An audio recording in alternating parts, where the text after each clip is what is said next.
Hello, this is my first vlog and it's going to be a review based on Spider-Man Far From Home. Yes, this is recorded in my kitchen because this is the best place I could do it. And just a heads up, my cats might make a guest appearance, they might not.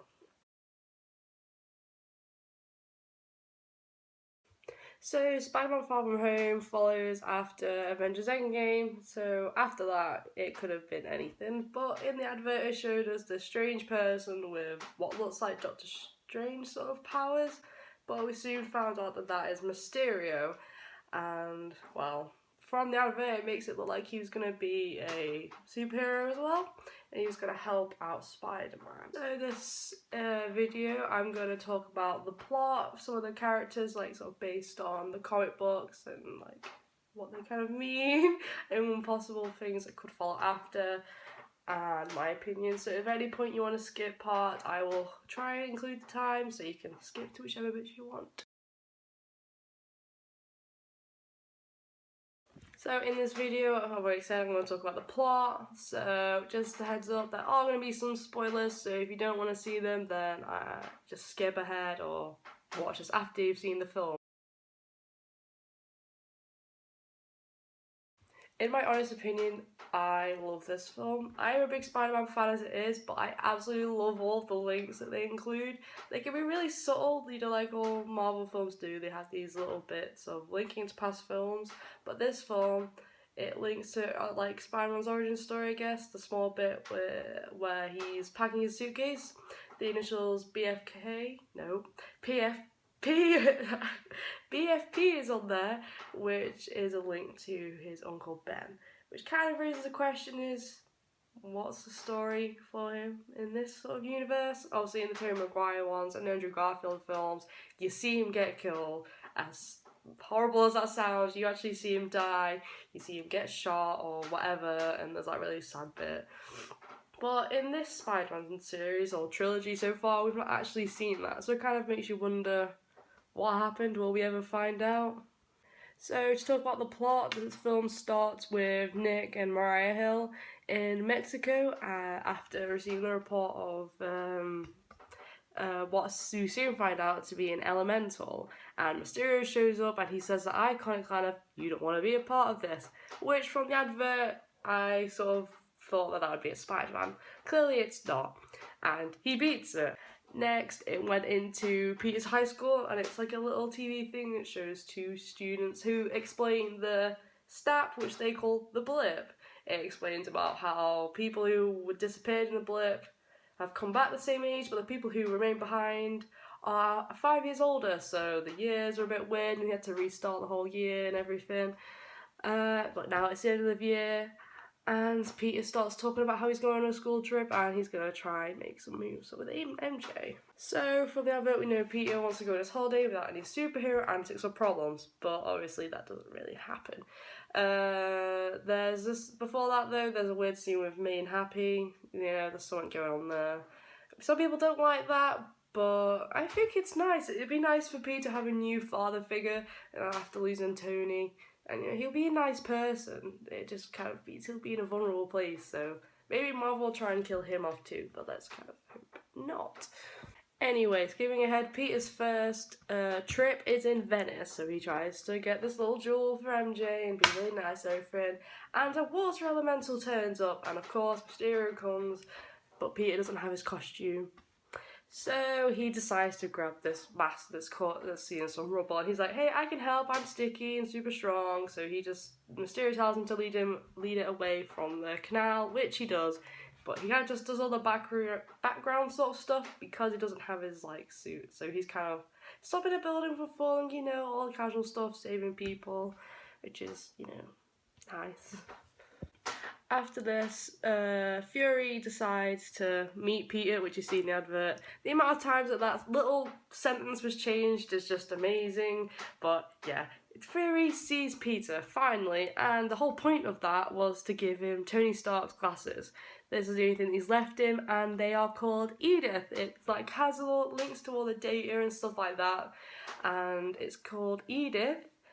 And it has that Tony Stark twist. Edith stands for even dead, I'm the hero, which I think is quite funny. It still includes Tony Stark in these modern sort of takes, even though now he's gone. So he has access to all this data and weapons, like in the satellites, and Peter nearly kills one of his classmates, which is just classic Peter, to be honest.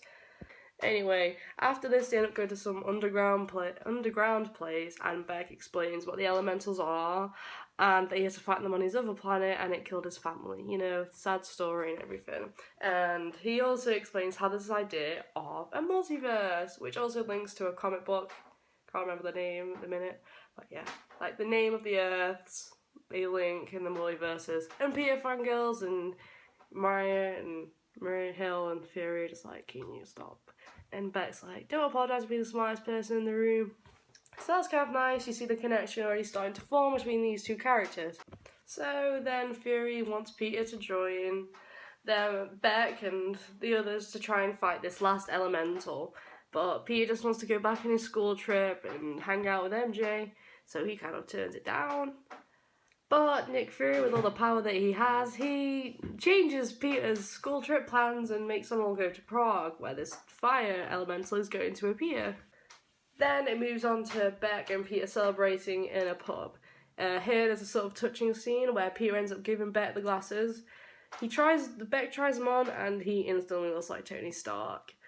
And I was watching an interview including Jake, and he was saying about how much he loves doing hair acting, and he was kind of sad that he couldn't have the same hair as in the comic book, as the comic book character, and now you can kind of see why they did that. It all seems really happy, and you know, he's managed to give on the glasses, and the world's saved, you know. But you then find out that Beck used to work for Tony Stark. He worked on his Bath project. He actually created that, but Tony Stark used it and called it that.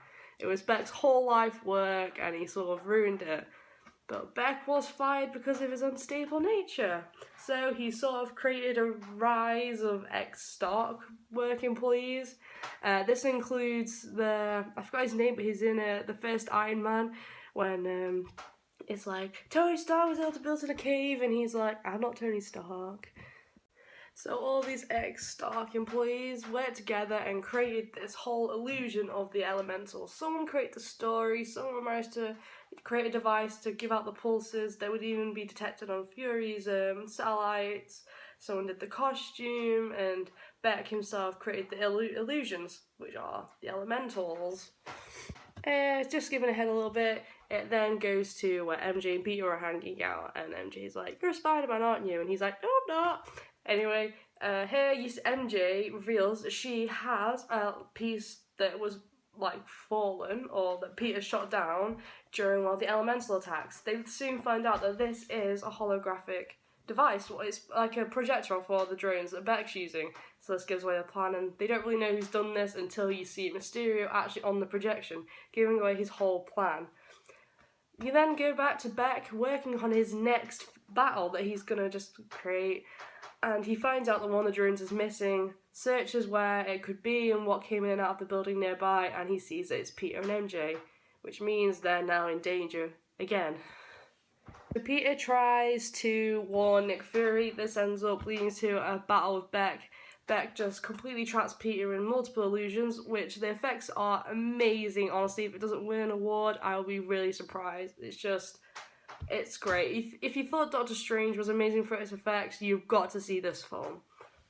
Anyway, this battle ends up leading to Peter being hit by a train and ending up in the Netherlands. People are very nice, according to the film.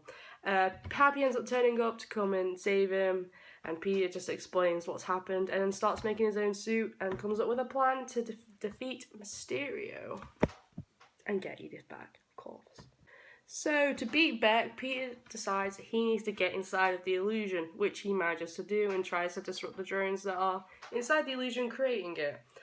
Once Peter starts breaking down the illusion, Beck just tries to kill anyone who might know about his plan. So, this includes MJ, Ned's girlfriend, which you'll find out when you watch the film, and of course Peter. He just focuses all on that, so he ends up chasing Happy and blowing up the jet they tried to get on, which you do see in the advert. And yeah, it just ends up leading to a really big battle, where of course Peter does beat Beck. So Peter does end up getting Edith back at this point. Unfortunately, Beck does die, as that happens in most hero films. And Peter just calls off the attack, saying he must execute all the orders. So all is good in the end, and Peter does end up having a lovely moment with MJ. So that's pretty much the main part of the plot of the film summed up, but I have to say that is not the best part. At this point, I would say this film is an 8 or a 9 out of 10.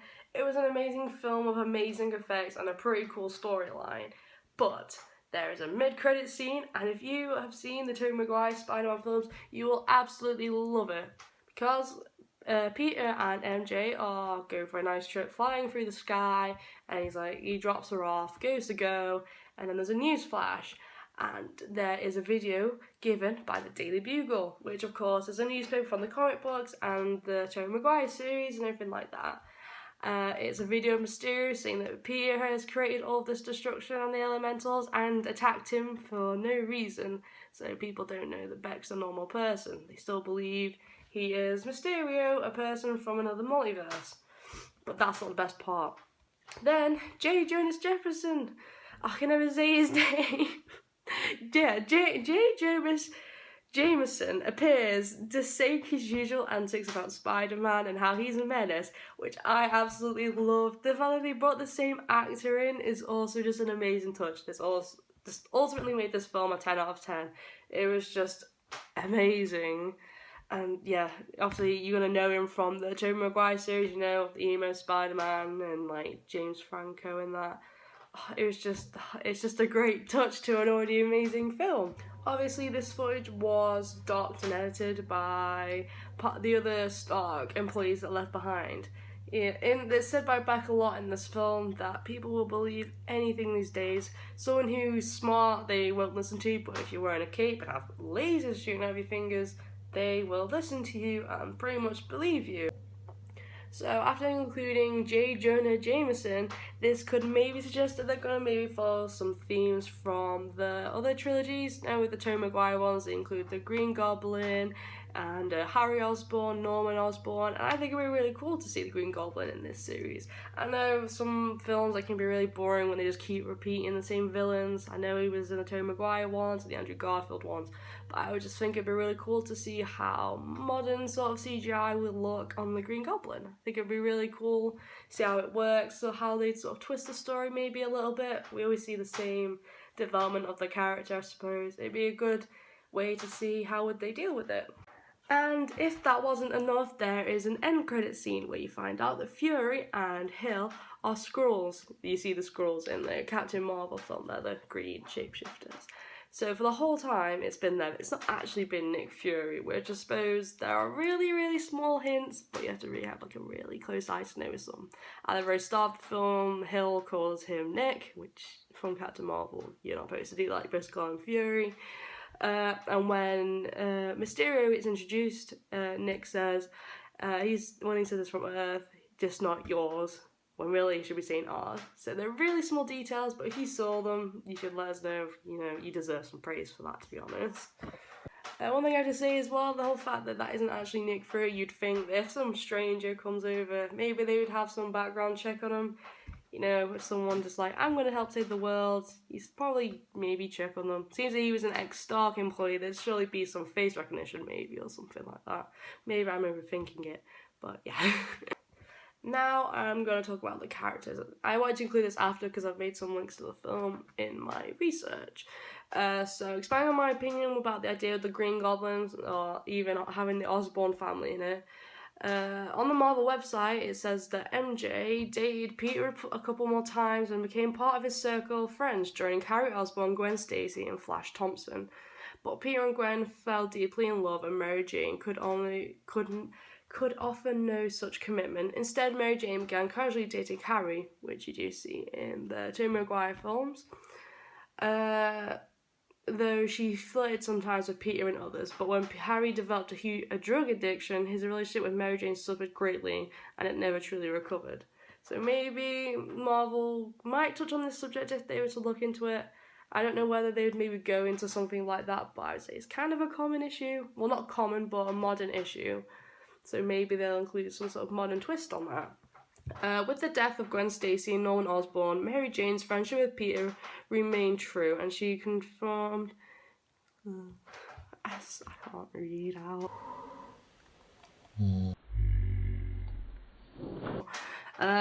Comforted him through his loss. Harry, meanwhile, had become increasingly unstable, and Mary Jane abandoned him completely. I mean, that's not really the MJ we see in this film. MJ has quite a different character compared to previous portrayations of her, so I don't really know where they're going to go with that, really. Over time, Peter began to realise that there was more to Mary Jane than the party girl persona she affected. As Peter departed on his trip to Europe, he left Mary Jane with a kiss, which at last reflected the depth of the feeling that had developed between them. In her words, wow. I mean, the link to Europe links with what's happened, and they have already started the relationship at the end of the film. So perhaps it's giving the Harry and Osborn whole idea, they've included other things that aren't in the other films, like him joining the Avengers. All the other films are kind of just Spider-Man based. I know they've included like Sandman and Venom, but like in this sort of MCU thing, we've had Venom as a separate film, so they might not include that with Spider-Man. But perhaps the softer side of MJ, and then will be included in the next film, and maybe we'll meet Harry then. Maybe Harry's going to be a new character to appear. Never know. So now we're talking about Mysterio. When we first saw the Spider-Man Far From Home trailer, the question on our minds was, who is that person? It's at the end. We look like Doctor Strange, his sort of powers. Who is he? And we soon found out that he is Mysterio, or Quentin Beck. Again, as it says on Marvel's website, he is a visual effects person, and he was fired from his job because of his unstable nature, so they've still followed with that. However, on here it mentions that he tried to sort of imitate Spider-Man and his powers, but obviously he couldn't really get the Peter tingle, which you will get that reference when you see the film. And it still mentions about him working with the Daily Bugle, so they have kept that link sort of in this film, so maybe that suggests there's going to be more links with the other Egg Stark employees and the Daily Bugle. Again, it also mentions that Mysterio claimed to have fought Spider-Man, and he won. This kind of reflects on the film as well, because Mysterio, he is all kind of about faking a lot of things. He's making stuff up, making people believe things that haven't actually happened, which, yeah, obviously is what happens. He believes he is fighting monsters when he can't do that, and they're not real. But it also says that Beck joins up with Dr. Octopus, and he formed the Sinister Six, which was a pretty good plot if Beck wasn't dead. I mean, he could like not be dead, but I'm pretty sure he is. Yeah, but that might mean they're going to include Dr. Octopus. I also think that would be pretty cool. Sinister Six, it'd be a good Spider-Man versus the Sinister Six. Yeah. It also says that Beck posed as a doctor, psychiatrist, can't even say that word, a psychiatrist visiting from Europe. Using illusions, Beck convinced Spider-Man that he was going mad and that could only be cured if he revealed his secret identity, which happens at the end of Spider-Man Far From Home. So it kind of shows that Marvel have tried to include as much information based on Beck's backstory as possible, which I think is pretty cool. Instead of just rewriting the whole thing and making stuff up, they have stuck to some original ideas that were shown in the comics. I also want to say that I will include the link that I used for the information on the characters below. So if you want to have a look at some of the other things that I've said, I know on Beck's also mentions about the Human Torch and other superheroes, so if you want to check that out, I will put it in the link. So this was my first vlog / review, so please let me know what you think, and if there are any tips, please put them in the comments below. Anything else you want to see, just put the suggestions below.